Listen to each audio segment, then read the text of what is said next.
Selamat datang di Sigma Story. Kami mengucapkan terima kasih sebesar-besarnya atas waktu yang telah Anda luangkan untuk mengunjungi kami. Semoga keberkahan senantiasa menyertai segala aktivitas Anda. Video hari ini kita akan membahas kasus kejahatan gadis SMA Sasebo. Deskripsi kasus ini sedikit membuat tidak nyaman, jadi disarankan untuk berhati-hati. Pada tanggal 26 Juli 2014, terjadi kasus hilangnya Matsuo Aiwa, seorang siswa kelas 1 SMA berusia 15 tahun di Sasebo City, Nagasaki, Jepang. Pada hari kejadian, Aiwa pergi bermain ke rumah temannya dan mengirim pesan kepada keluarganya bahwa ia akan kembali pulang ke rumah pada pukul 7 malam. Tapi setelah itu tidak ada kabar lagi tentangnya. Matsuo diketahui terakhir kali sedang bersama temannya yang bernama Tokukatsu Monami. Keduanya menjadi sangat dekat sejak SMP karena mereka memiliki minat yang sama dalam anime. Seminggu sebelumnya keluarga Aiwa telah mengetahui bahwa Aiwa akan pergi ke rumah Monami. Pada hari itu, Aiwa tidak pulang hingga larut malam, dan sekitar pukul 1 malam keluarganya akhirnya melaporkan hilangnya Aiwa kepada kepolisian. Setelah mendapatkan laporan, polisi segera melakukan pencarian langsung menuju ke alamat Monami. Ternyata alamat itu adalah sebuah mansion berlantai 5 di lahan seluas sekitar hampir 1 ar. Setelah diselidiki, ternyata Monami tidak ditemukan di lokasi tersebut. Ayah Monami, Dokugatsu Hitoshi, seorang pengacara ternama di daerah itu, menerima panggilan telepon dari polisi dan memberitahukan bahwa putrinya saat ini tinggal sendirian. Pada pukul 3 dini hari, polisi akhirnya pergi ke alamat yang diberikan oleh ayah Monami tersebut. Ternyata itu adalah kamar berlantai 5 di mansion Sasebo. Akhirnya, polisi bertemu dengan Monami dan bertanya tentang keberadaan temannya, Matsuo Aiwa. Monami menjawab bahwa setelah hari itu mereka berpisah untuk pulang dan dia tidak tahu keberadaannya. Mendengar hal itu, polisi meminta izin untuk memeriksa rumah Monami hanya untuk memastikan. Monami dengan patuh mengizinkan dan pukul 3.20 dini hari, polisi perlahan-lahan memeriksa setiap ruangan di mansion. Dan segera mereka menemukan pemandangan yang menakutkan. Ketika pintu kamar Monami dibuka, mereka menemukan Matsuo Aiwa yang dilaporkan hilang terbaring di atas tempat tidur. Saat pertama kali mereka melihatnya sudah dipastikan tidak akan ada tanda-tanda kehidupan. Pemandangan itu sangat mengerikan. Ada tumpahan darah di sekitar tempat tidur, dan perlu diketahui bahwa kepala serta pergelangan tangan Matsuo dalam keadaan terpotong dengan sangat tragis. Bahkan, perutnya terbuka, menampakkan semua organ tubuhnya yang terlihat dengan jelas. Melihat itu polisi pun juga terkejut dan segera Monami langsung ditahan di tempat dan rumahnya diperiksa. Di sana polisi menemukan gergaji berukuran 15 cm dan palu yang menjadi bukti senjata pembunuhan. Ketika polisi membuka lemari es, mereka menemukan kepala kucing yang terpotong tersimpan di dalamnya. Tapi yang lebih aneh adalah Monami sendiri. Meski telah ditangkap, dia tidak menunjukkan tanda-tanda ketakutan atau penyesalan. Dia sama sekali tidak terlihat terkejut dan dengan tulus mengaku semua tindak kejahatannya ketika dia dipindahkan ke kantor polisi. Dia mengakui bahwa dia beberapa kali memukul kepala Matsuo dengan palu, kemudian mencekik lehernya dengan tali kalung anjing hingga mati. Monami juga mengakui bahwa dia sendirilah yang memutilasi tubuh Matsuo. Ketika polisi bertanya mengapa dia melakukan pembunuhan, Monami menjawab bahwa dia ingin membunuh dan memutilasi seseorang untuk melihat seperti apa rasanya. Tidak ada pertengkaran atau konflik apapun di antara mereka, tidak ada alasan apapun. Itu hanya penjelasan bahwa dia membunuh temannya dengan keingintahuan yang sederhana. Selama pengakuannya, Monami tidak mengubah ekspresinya sedikit pun dan terlihat sangat tenang, bahkan mengerikan. Monawi Tokukatsu lahir pada tahun 1998. Ayahnya Hitoshi Tokukatsu adalah seorang olahragawan seluncur yang sangat diharapkan sejak masa sekolah. Setelah itu, dia menjadi seorang pengacara sukses dan terkenal. Ibunya Hiroko juga adalah seorang dewan pendidik dan mantan penyiar. Saudaranya Nobunami juga sedang belajar di Fakultas Hukum Universitas yang terkenal. Dikatakan bahwa Monami mewarisi kecerdasan orang tuanya sejak kecil, bahkan di usia muda dia sudah membaca jurnal medis. Ketika dia menjadi siswa sekolah menengah, dia bahkan mengungkapkan keinginan di masa depan untuk menjadi penyiar seperti ibunya. Namun kemudian dia memutuskan ingin menjadi jaksa dan menyatakan ambisi untuk berjuang di pengadilan bersama ayah dan kakaknya.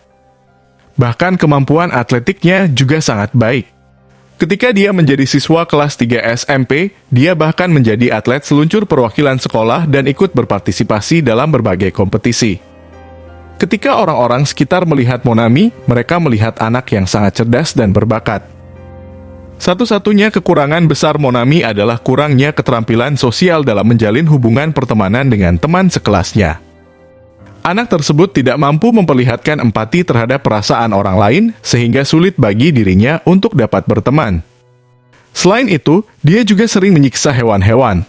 Sejak kecil, Monami sering membaca buku kedokteran dan bahkan melakukan tindakan kejam pada kucing jalanan dengan membunuh dan membedahnya untuk memperoleh pengetahuan. Ketika dia berada di kelas 6 SD, target pelecehan hewan beralih menjadi teman sekelasnya. Dia memiliki seorang teman yang tidak disukainya dan secara diam-diam memasukkan pemutih ke makanannya tidak kurang dari 4 kali. Yang mengherankan, Monami tidak menyadari dampak dari perbuatannya sendiri. Dia sangat senang dengan tindakannya dan bahkan mulai mencampur pemutih ke makanan seorang siswa laki-laki lain yang juga tidak memiliki teman. Kemudian, setelah kejadian ini terungkap, terjadi keributan besar. Akhirnya, ibu yang juga merupakan anggota Dewan Pendidikan harus meminta maaf di depan korban dan orang tua mereka, dan insiden tersebut diakui sebagai insiden perundungan. Walaupun begitu, Monami telah dicap sebagai siswa bermasalah dan mulai dijauhi temannya di sekolah. Kemudian, anak itu kembali melihat kucing jalanan. Dia mulai menyiksa kucing tersebut dengan mengamatinya atau bahkan memotong kakinya. Di sisi lain, ibunya sudah menyadari bahwa anaknya tidak biasa sejak dia berada di kelas 2 SMP. Dan dengan perlahan, ibunya mempersiapkan Monawi untuk melanjutkan studi di luar negeri pada tahun 2012. Namun, yang menyedihkan adalah ibu Hiroko secara mendadak meninggal pada tahun 2013 karena kanker pankreas. Kematian ibunya sangat mengguncangkan Monami. Selain itu, persiapannya untuk studi di luar negeri juga terhenti dan menjadi berantakan.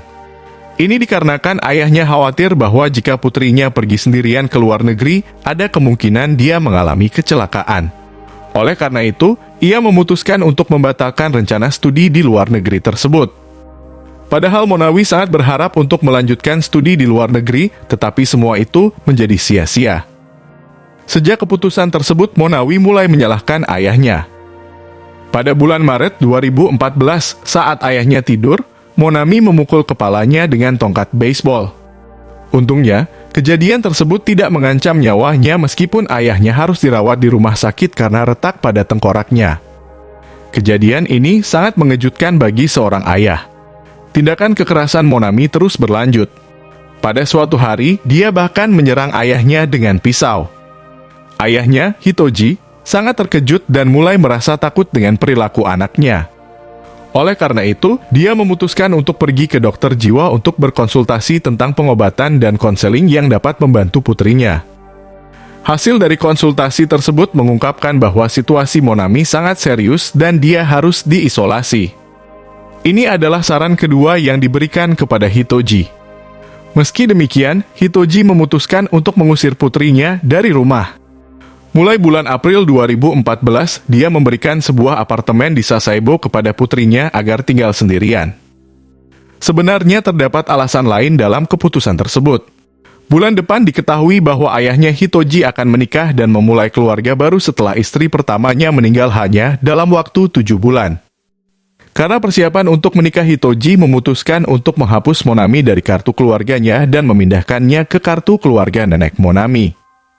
Sebagai hasilnya, dalam satu hari hubungan Monami dengan Hiroko berubah dari hubungan ibu dan anak menjadi hubungan sepupu. Setelah perubahan ini, Monami mengalami ketidakstabilan dan menerima konseling jiwa secara teratur. Pada waktu itu, dokter yang bertanggung jawab akhirnya menyadari bahwa Monami jelas menunjukkan gejala prodromal yang berpotensi berbahaya. Dokter tersebut segera menghubungi fasilitas konseling anak-anak. Beberapa kali dia menyarankan agar Monami diisolasi sepenuhnya dari sekolah dan masyarakat karena adanya kemungkinan keterlibatannya dalam kasus pembunuhan. Hanya saja staf yang menerima panggilan tersebut mengatakan bahwa itu bukan tanggung jawab mereka dan hanya membiarkan situasi ini berlanjut. Akibatnya, setelah kejadian itu, kepala pusat dan pejabat dari pusat perawatan anak-anak yang bertanggung jawab dikenakan sanksi berat. Kembali pada kasus ini, pada 23 Juli, 3 hari sebelum kejadian, Monami mengungkapkan keinginannya untuk membunuh seseorang kepada ibu tirinya. Ibu tirinya begitu ketakutan sehingga segera menghubungi psikiater untuk mendapatkan perawatan demi keamanan Monami. Tapi pada hari itu pihak rumah sakit menyatakan sulit untuk segera melakukan perawatan. Dan 3 hari kemudian, terjadilah kasus pembunuhan yang mengerikan di mana Monami membunuh temannya. Kejadian ini menunjukkan adanya beberapa kesempatan yang bisa dimanfaatkan untuk mencegah kasus ini. Yang lebih mengejutkan adalah bahwa saat hari pembunuhan hanya tinggal 2 hari lagi sebelum Monami berulang tahun yang ke-16. Artinya saat melakukan pembunuhan usianya masih 15 tahun. Menurut hukum Jepang pada usia tersebut hukuman pidana tidak dapat diterapkan. Akhirnya Monawi dikirim ke rumah sakit anak-anak dan kemudian ditempatkan di bawah pengawasan perlindungan. Saat ini Monawi sedang menjalani sisa masa pengawasannya selama 1 tahun sebelum akhirnya dibebaskan. Ada hal yang menakutkan dalam kasus ini. Hasil pemeriksaan kejiwaan sebelumnya menunjukkan bahwa Monami memiliki gangguan spektrum autis. Analisis apakah dia seorang psikopat atau tidak masih sedang dilakukan. Beberapa ahli berpendapat bahwa dia mungkin melepaskan kemarahan atau dorongan pembunuhan yang dia sembunyikan setelah tiba-tiba kehilangan ibu dan ayahnya kembali menikah lagi. Pengaruh ini memainkan peran penting dalam perilaku Monami. Masa depan yang bahagia bagi Monami dapat diwujudkan dengan lingkungan yang stabil dan dukungan yang tepat. Meskipun kejadian ini cukup kejam, kabarnya berita tentang kasus ini segera menghilang di Jepang. Alasannya mungkin karena Monami masih di bawah umur. Tetapi setelah diselidiki, kemungkinan lainnya adalah bahwa ayahnya bekerja di sebuah firma hukum dan kakeknya adalah pendiri sebuah surat kabar. Mereka mungkin berupaya untuk menutupi kasus ini agar tidak terkenal dengan harapan mengurangi dampaknya terhadap sumber kekayaan mereka.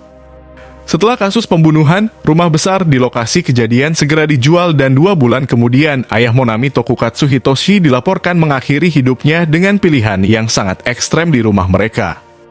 Saya merasa penasaran karena pada tahun 2024 Monami akan bebas setelah menyelesaikan masa pengawasannya dan kembali ke masyarakat. Pertanyaannya adalah, siapa yang akan bertanggung jawab? Begitulah cerita hari ini, terima kasih telah menonton.